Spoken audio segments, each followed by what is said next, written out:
त्याची मोठी बातमी बघूयात। मनसेचे नेते बाळा नांदगावकर हे मुख्यमंत्र्यांच्या भेटीसाठी गेलेले आहेत। नांदगावकर हे मुख्यमंत्र्यांच्या नंदनवन बंगल्यावरती भेटीसाठी पोहोचल्याचं कळतंय।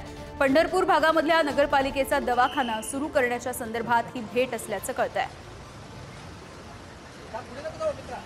याविषयी बोलूयात। आमचे प्रतिनिधी अजय माने सध्या आपल्या सोबत जोडले गेलेले आहेत। अजय, नगरपालिकेचा दवाखाना जो पंढरपूरमध्ये आहे तो सुरू करावा यासाठीची ही भेट होणार असल्याचं कळतंय। आषाढी एकादशी सुद्धा जवळ येते आहे, काय नेमकी अपडेट आहे?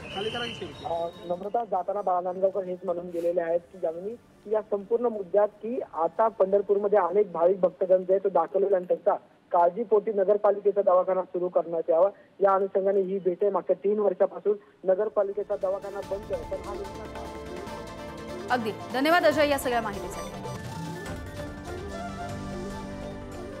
Thank you.